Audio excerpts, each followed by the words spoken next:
Hey, David Wygant here with the 10-minute daily reality check. Eddie Palmer's in the house, literally in the house.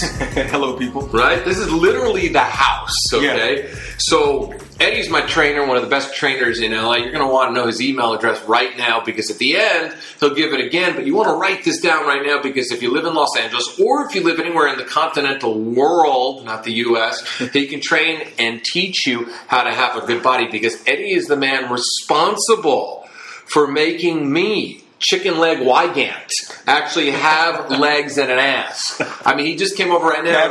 I said, look, I'm sitting in like a pair of fucking khakis, man, and they're tight as shit right now. My waist got tighter, my hips got tighter, everything's kind of stretching, right? So if Eddie can make my chicken littles look chicken big, then he can certainly make your chicken littles look big, and he can twist and turn and make your body look absolutely amazing for bikini season. So Eddie, how can they contact you? The easiest way to contact nowadays, just hit me on my email, eddiepalmer12@gmail.com. All right, Eddie, you know this is like the 10-minute daily reality check, and here we make sure that we give people a new sense of reality. So basically, you're going to change my audience's mind today about something. And there's something you said to me in the gym the other day. Man, that intern, stop dinging, intern Bill. I get it, man. I'm reading. I got the timer. All right, it says, lose your type, find your standards. So we're having this conversation, and you've been working that shit on me for a while. Because I had to work it on me too, Dave. That's the thing. Anything Dave tells you or I'm saying is not something that say, hey, do as I say, not as I do. And that's the problem with a lot of people. They'll tell you things, but they're not actually practicing their own Zen-like methods.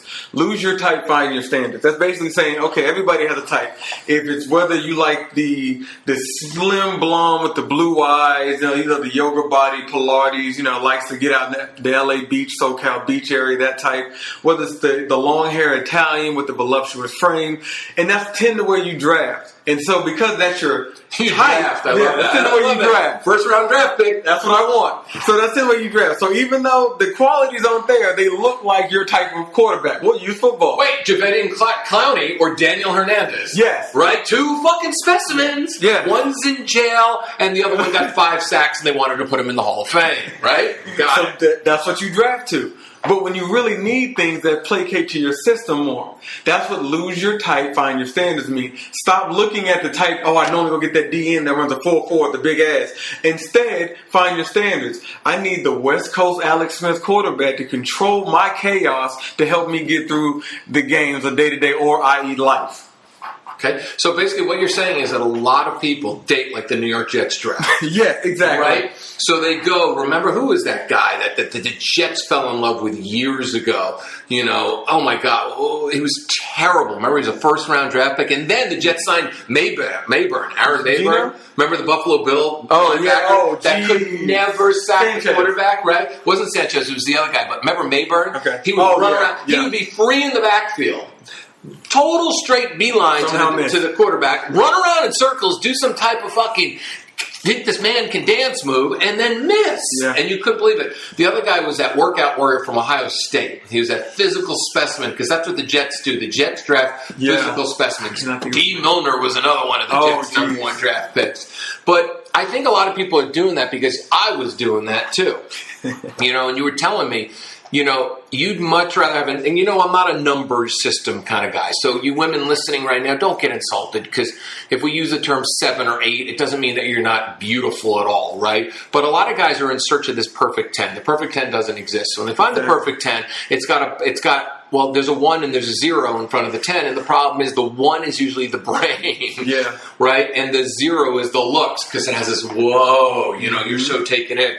And you told me, give you this beautiful 8 with a wide open heart, because she's still beautiful to you, and that is your fucking standards. It's like, look at the inside wide first. Open heart. That's a good phrase right there. Wide open heart. Come back to that. Yeah, you have to stay out of that whole, she's gorgeous, but she doesn't placate to my needs, or she's in the club too much, or she drinks too much wine and she starts talking crazy, or she's aggressive, or she's passive aggressive, or, you know, she has a tendency to, you know, want attention from other men. You're giving all these other subpars so you can keep what you like. You can keep your type when you have standards that you want to live by. And that's why none of them ever work out. And then you go right back to the same kind of quarterback or the same type of person, male or female, again and again. And then it doesn't work out. And then you jade yourself thinking everyone's like that when you haven't even looked at everyone. You've just been looking at the same type.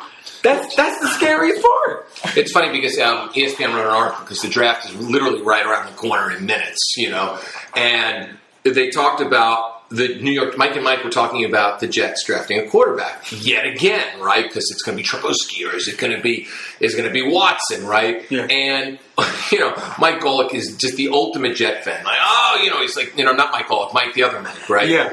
Mike Greenberg is the ultimate Jet fan. His New York accent, he's like, you know, they just got to draft a quarterback every year until they get it right. And Golick just sits there and shakes his head and goes, No, that's the same thing as lose your type, find your standards. They don't find somebody who's a standard. They don't find somebody who's got the brains. Yeah. So every year they keep going back, and it's the same way people date. They dig into the same fucking scouting combine over and over again. This is when you know you have something. Ask yourself, if I was blind, would I date them? Ooh. If I was blind, would I date them? Because, I mean, water's wet. And so is everything else in the heat of the moment. So if I'm blind, I don't see what I'm doing. I'm more of doing, right? So therefore, if I'm blind, would I date them? And if you can't answer that question with an honest yes, you know you're in the wrong place. But you're lying to yourself. That's interesting, you know, because I had a flashback right now to people I've been with. Yeah. And there was an exercise that I did recently. It was an exercise that I came up with one of my seminars, my Love Blueprint seminar. That's actually a program now. And the program was go back and look at all the pictures that you've ever been with all the people you've ever been and ask yourself, would you date them now? What attracted you to that person in the first place? Yeah. And it's usually the first thing that comes to mind. Man, she was hot. Right? You know, it's like that physical. We get blinded by the physical. I understand. Those who have not, there's a desire to have. So if you've been a guy who's always never really got to date the captain of the cheerleading team or the really hot girl in college or even in life, meet that hot girl at the club and hook up with her, there's always that longing to have that perfect girl. But you're missing the opportunities in front of you of the perfect girl because you're looking for vanity points.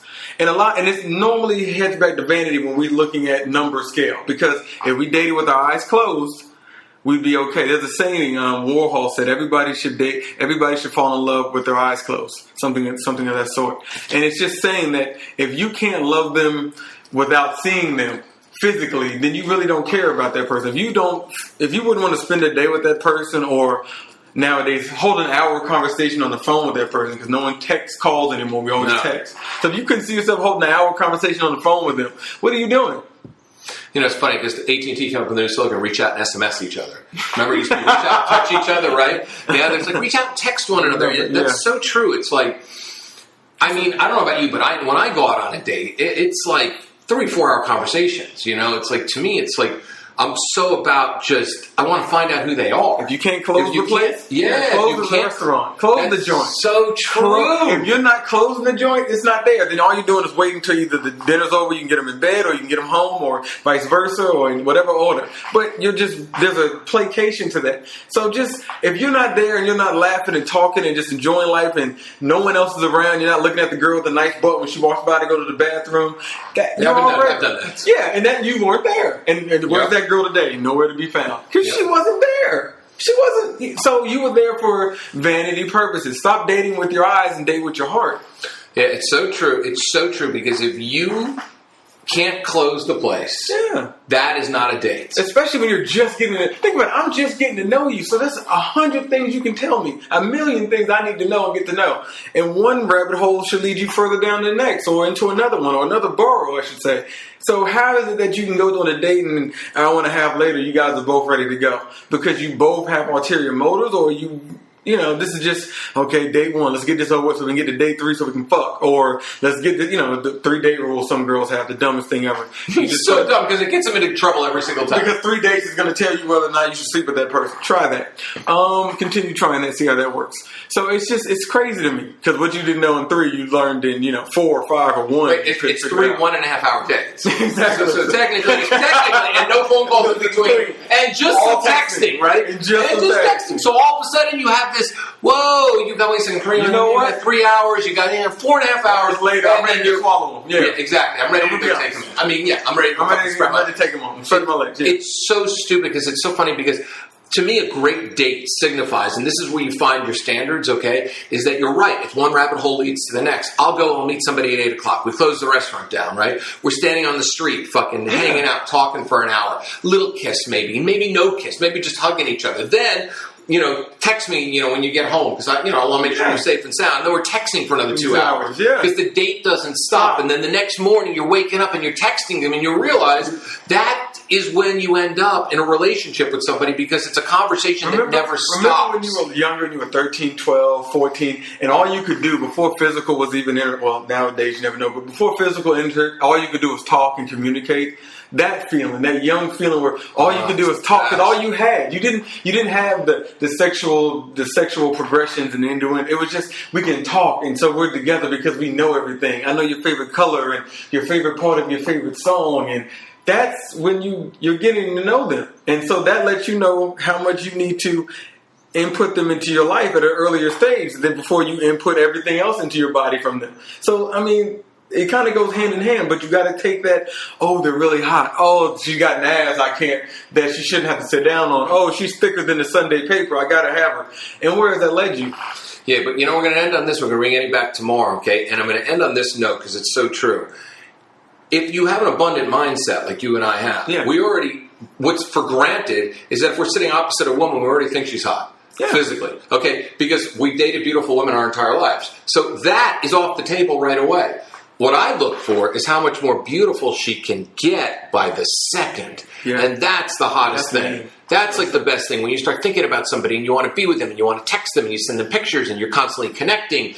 And it's just a flow. And just like you said, I want to reiterate something that you said that's so important. It's that high school feeling all over again when you're just on the phone breathing to each other as you're watching Magnum P.I., right? And you're going to yourself, God, I can't believe Mustache Man actually did that. So, Eddie, where can they get in touch with you? We're going to bring you back tomorrow, too. Easy way to do it. EddiePalmer12@gmail.com. Very easy. Just email me. We'll go from there. Everything else take care of itself. 10-minute daily reality check.